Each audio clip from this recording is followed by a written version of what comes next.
Selamat siang untuk kita semua. Pertama-tama, marilah kita panjatkan puji dan syukur kehadirat Tuhan Yang Maha Esa atas berkat dan rahmat yang telah diberikan kita dapat melakukan pertemuan secara online pada siang hari ini. Kami mengucapkan terima kasih kepada Ibu Dr. Esi Emilia MSI, Ibu Risti Rosmiati SGZ MSI, Ibu Nila Reswari Haryana SGZ MSI, dan Ibu Fitni Hidayati STRKes MKes. Selaku dosen pengampu mata kuliah Ekonomi Pangan dan Gizi. Sebelum kami melakukan pemaparan materi dan kasus tentang analisis ekonomi program gizi, izinkan kami kelompok 9 untuk memperkenalkan diri kami, yaitu Saya Almira Mandaulia Rahab dengan NIM 52235400026. Saya Andina Putri dengan NIM 5221240003. saya Damarsnia Daniati Sormin dengan NIM 522324003. Saya Diarifani Gautam dengan NIM 52232400020. Saya Diva Tumangger dengan NIM 52235400004. Saya Imelda Waruhu dengan NIM 52212400001. Saya Maria Isabel Sinja dengan NIM 52212400009.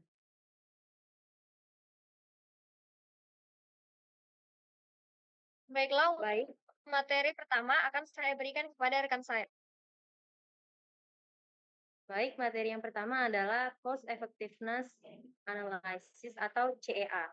Cost Effectiveness Analysis atau CEA, atau biasa disebut analisis efektivitas biaya, adalah bentuk analisis ekonomi yang membandingkan, memeriksa biaya dan hasil atau efek kesehatan dari satu atau lebih intervensi dengan memperkirakan berapa biaya relatif yang diperlukan untuk memperoleh satu unit hasil kesehatan, seperti perolehan 1 tahun kehidupan atau pencegahan kematian.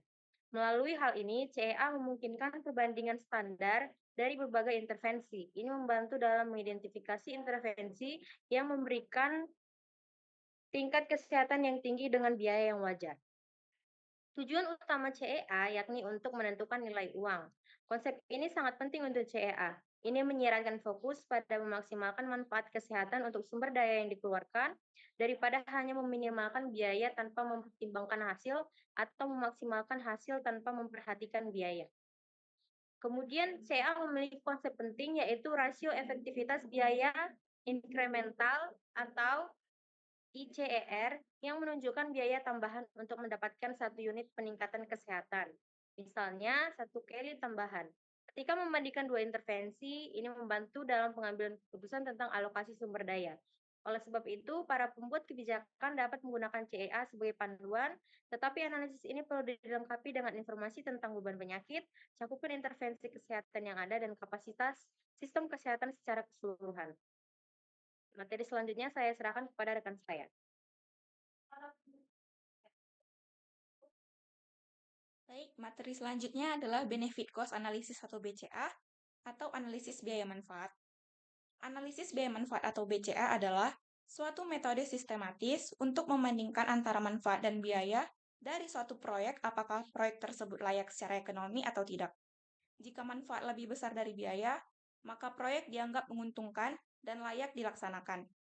Tujuan utama dari BCA ini adalah untuk menilai apakah manfaat yang diperoleh lebih besar dari biaya yang dikeluarkan, dan juga untuk membantu pengambilan keputusan dalam memilih alternatif terbaik berdasarkan nilai ekonomi.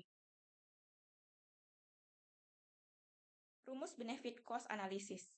BCA sama dengan total manfaat dibagi total biaya. Jika benefit per cost lebih besar dari 1, maka proyek dianggap sudah layak secara ekonomi, di mana artinya proyek tidak hanya menutupi semua biaya atau sudah mencapai BEP, tetapi juga memberikan manfaat tambahan atau keuntungan. Jika benefit per cost lebih kecil dari 1, proyek tidak layak secara ekonomi, di mana artinya total manfaat lebih kecil dari total biaya. Ini berarti proyek akan mengalami kerugian secara ekonomi. Jika benefit per cost sama dengan 1, proyek berada di titik impas atau break even point atau BEP, di mana artinya Total manfaat sama dengan total biaya. Artinya tidak ada keuntungan maupun kerugian. Next.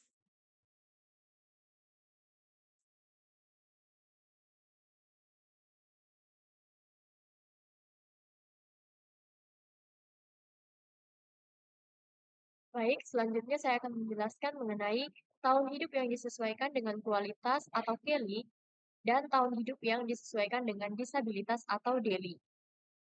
Quality Adjusted Life Year atau KELI adalah cara untuk menghitung nilai kesehatan seseorang dengan menggabungkan berapa lama orang itu hidup dan seberapa sehat atau seberapa baik kualitas hidupnya selama waktu tersebut. Sedangkan Disability Adjusted Life Year atau DALY adalah kebalikan dari KELI. DALY mengukur berapa tahun hidup sehat yang hilang karena sakit, cacat, atau kematian dini. DALY dapat digunakan untuk mengetahui beban penyakit pada suatu populasi. KELI fokus pada penambahan tahun hidup berkualitas, sedangkan DALY fokus pada pengurangan tahun hidup sehat yang hilang. Meskipun keduanya berbeda cara menghitungnya, tapi keduanya ini sama-sama alat untuk mengukur hasil kesehatan dan sering digunakan untuk menilai apakah suatu tindakan atau program kesehatan itu efektif dan efisien. Di sini ada rumus perhitungan KELI. KELI yang dijalankan dalam 10 tahun itu rumusnya 1 pangkat Q dengan Q lebih kecil dari. Keterangan Q adalah bobot kualitas hidup yang terkait dengan kesehatan yang melekat pada tahun kehidupan yang relevan. Selanjutnya, rumus perhitungan DALY. Kerugian DALY dalam 1 tahun itu dirumuskan dengan DC XE dikurang beta X dengan 0 lebih kecil D lebih kecil 1. Keterangan E adalah konstanta matematis Napier, X adalah usia orang tersebut, C dan beta adalah parameter fungsi pembobot usia yang memberikan fungsi yang terakhir bentuk karakteristik.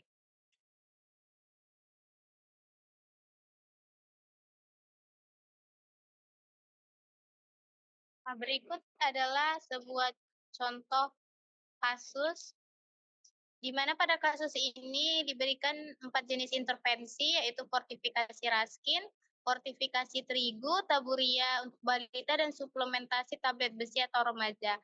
Nah, pada soal 1 ini, kita disuruh melakukan cost effective analysis untuk menentukan alternatif mana yang dipilih dalam rangka mengurangi kerugian ekonomi yang ditimbulkan akibat anemia gizi besi.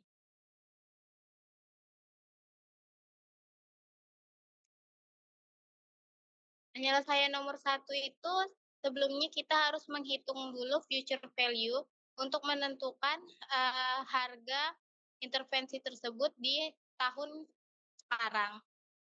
Rumusnya itu future value sama dengan present value dikali 1 tambah I pangkat N.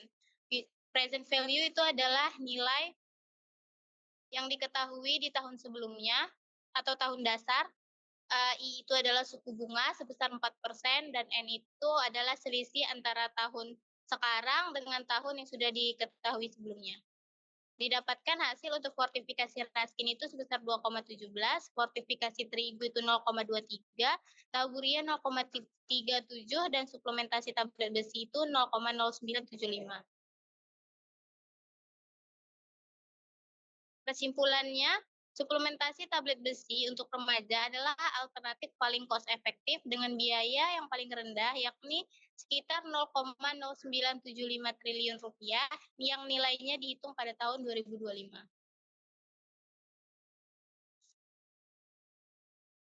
Selanjutnya adalah nomor 2 terkait kasus yang sama. Pada pertanyaan ini ditanyakan jikalau kita menggunakan benefit cost analysis atau BCA, tabel di atas sekarang pada tahun 2025 dan dengan tingkat bunga 4%, manakah alternatif program yang akan dipilih dalam rangka mengurangi kerugian ekonomi yang ditimbulkan akibat AKB?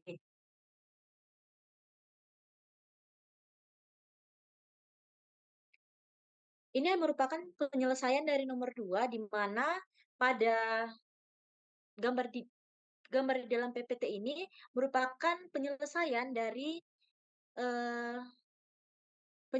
soal nomor 2, yang dimana awalnya pada soal tadi itu fortifikasi raskin itu diambil pada tahun 2016, Portifikasi terigu datanya diambil pada tahun 2012. Taburia untuk balita datanya diambil pada tahun 2009 dan suplementasi tablet besi untuk remaja itu datanya diambil 2008. Dan penyelesaian pada gambar pada PPT ini merupakan hasil perhitungan dari biaya per tahun, kerugian ekonomi per tahun, penurunan prevalensi, kerugian ekonomi terkoreksi prevalensi, benefit dan rasio pada tahun sekarang atau pada tahun 2025.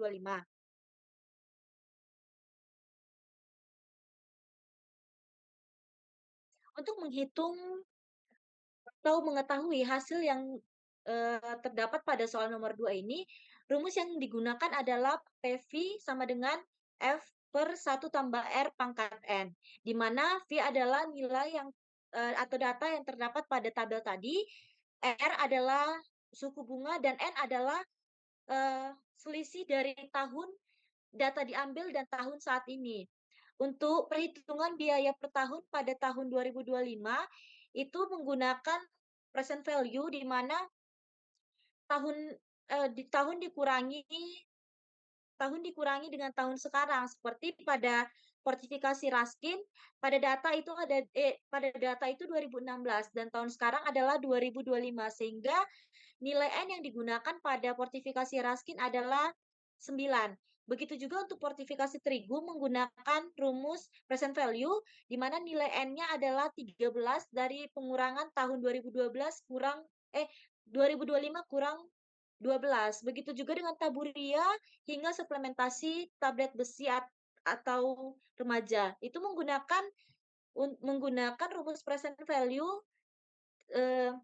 untuk menentukan nilai pada masa saat ini atau tahun 2025.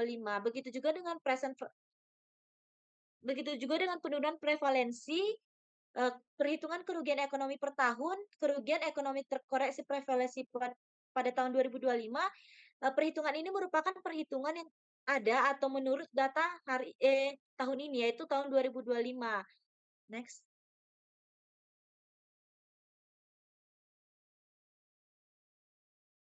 Berbeda dengan perhitungan sebelumnya, perhitungan untuk benefit itu menggunakan rumus kerugian ekonomi per tahun kurang kerugian ekonomi terkoreksi prevalensi, di mana tadi kerugian ekonomi per tahun itu didapatkan atau menggunakan kerugian ekonomi per tahun yang sudah dikonversi menjadi tahun 2025 menggunakan rumus present value tadi. Begitu juga dengan kerugian ekonomi terkoreksi prevalensi yang ada pada tabel sebelumnya, sehingga didapatkan perhitungan benefit dari portifikasi Raskin ini yaitu 43,64 dikurang 5,84 sama dengan 37,8.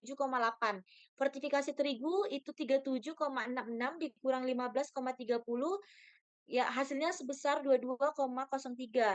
Untuk taburia untuk balita itu 2,83 kurang 1,10 itu mendapatkan hasil 1,73. Dan untuk suplementasi tablet besi untuk remaja itu 1,01 dikurang 0,01 itu mendapatkan hasil 1. Setelah mendapatkan nilai benefit dan setelah menggunakan rumus present value untuk cost tadi, itu kita akan melanjutkan perhitungan benefit cost ratio atau BCR, yaitu menggunakan rumus total benefit per total cost. Total benefit yang digunakan adalah hasil dari rumus benefit, yaitu kerugian ekonomi per tahun kurang kerugian ekonomi terkoreksi prevalensi pada benefit ini. Untuk portifikasi Raskin itu total benefit yang didapatkan adalah 37,8 per total cost yang didapatkan, yaitu 1,07, sehingga didapatkan hasil 35,32. Untuk portifikasi terigu itu benefitnya adalah 22,03 per total cost yang telah diprevalensi menjadi yang telah diubah menjadi tahun 2025 itu mendapatkan hasil 0,08, itu mendapat hasil 275,37. Untuk taburia bagi balita itu benefitnya 1,73 per 0,10 mendapatkan hasil 17,3, dan suplementasi tablet besi untuk remaja itu benefitnya 1 per total cost 0,02 sehingga mendapatkan 50. Berdasarkan hasil perhitungan benefit cost ratio atau BCR yang digunakan pada perhitungan soal nomor 2 ini, itu menunjukkan bahwa alternatif program yang dipilih itu adalah program fortifikasi terigu untuk mengurangi kerugian ekonomi yang ditimbulkan akibat anemia gizi besi. Kenapa memilih program fortifikasi terigu ini?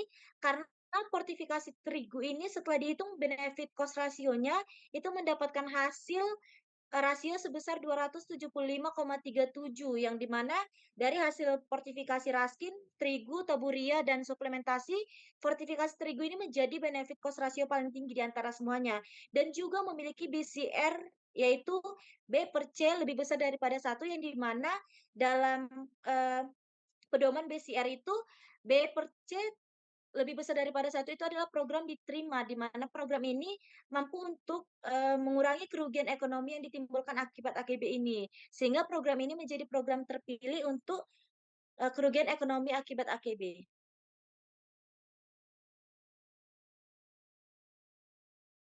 Hal ketiga yaitu seorang pria telah didiagnosa menderita penyakit dan diperkirakan hanya hidup 2 tahun tanpa perawatan apapun. Tahun pertama kesehatannya penuh, tetapi tahun kedua kesehatannya hanya sepertiga kesehatan penuh. Akibatnya kalinya adalah 1,0 dikali 1 ditambah 0,3 dikali 1 sama dengan 1,3 tahun. Alternatif lain misalnya dia dapat sepenuhnya disembuhkan dengan perawatan dan harapan hidup yang tersisa akan menjadi 10 tahun dengan kesehatan penuh. Dalam hal ini, kalinya adalah 1,0 dikali 10 sama dengan 10. Perbedaan kali yang terjadi karena dilakukan pengobatan adalah delta kali sama dengan 8,7 dikali 10 dikurang 1,3. Perawatan ini menambahkan 8,7 kali ke kehidupan orang tersebut. Jika semua biaya tersebut terkait pengobatan adalah $60.000, cost effectiveness ratio atau CER-nya untuk perawatan adalah sebesar $60 ditambah 8,7 sama dengan $6, $6.897. Kesimpulannya, biaya pengobatan orang tersebut adalah $6.897 per kali tambahannya. Apakah penjelasan pada kasus tersebut sesuai dengan konsep kali? Next. Konsep kali yaitu umumnya digunakan dalam usaha untuk memperbaiki harapan hidup seseorang berdasarkan tingkat kualitas hidup mereka, di mana kualitas hidup tersebut berhubungan dengan kesehatan yang diprediksi akan dialami sepanjang hidup seseorang tersebut. Kali yang dijalani dalam 1 tahun sama dengan 1 dikali Ki, dengan Ki kurang sama dengan 1. Ini berarti nilai kali yang diperoleh dalam 1 tahun hidup bergantung pada kualitas kesehatan selama tahun tersebut. 1 menunjukkan durasi hidup sama dengan 1 tahun. Ki adalah kualitas hidup untuk skala 0 sampai 1.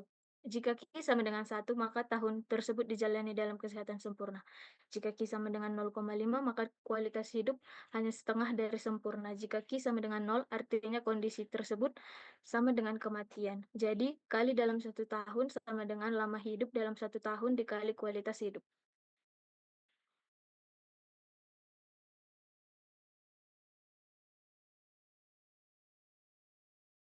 Baik, untuk pembahasan pada kasus ini, di mana diketahui harapan hidup tanpa perawatan sama dengan 2 tahun, 1 tahun kesehatan penuh, yang artinya Ki sama dengan 1, dan 1 tahun dengan setengah kesehatan penuh, atau Ki sama dengan 0,3. Harapan hidup dengan perawatan sama dengan 10 tahun, Ki sama dengan 1, biaya perawatan sama dengan $60.000. Yang pertama, perhitungan Kelly tanpa pengobatan. Tahun pertama, kualitas hidup sama dengan 1 atau penuh. Tahun kedua, kualitas hidup sama dengan 0,3 atau sepertiga. Kelly sama dengan 1 dikali 1 tambah 0,3 dikali 1, sehingga didapatkan 1,3 Kelly. 2. Perhitungan Kelly dengan pengobatan. 10 tahun dengan kualitas hidup penuh, Kelly sama dengan 1 dikali 10 sama dengan 10 Kelly. 3. Delta Kelly sama dengan 10 dikurang 1,3 sama dengan 8,7 Kelly. Cost Effectiveness Ratio atau CER sama dengan biaya pengobatan dibagi delta Kelly. $60.000 dibagi 8,7 sama dengan $6.897 per Kelly. Jadi biaya pengobatan orang tersebut adalah sekitar $6.897 untuk setiap Kelly tambahan yang diperoleh.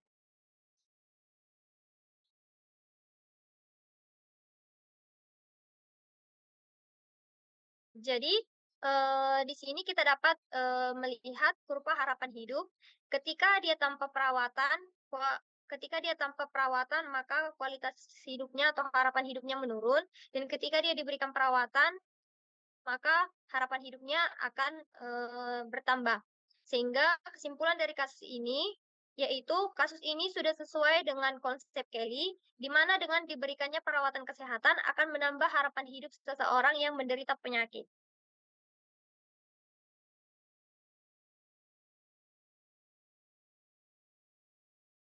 Baiklah, demikian hasil diskusi materi dan penyelesaian kasus yang dapat kami paparkan.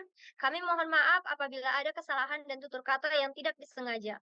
Ke pasar beli semangka, jangan lupa beli durian. Terima kasih semua, sampai jumpa di lain kesempatan.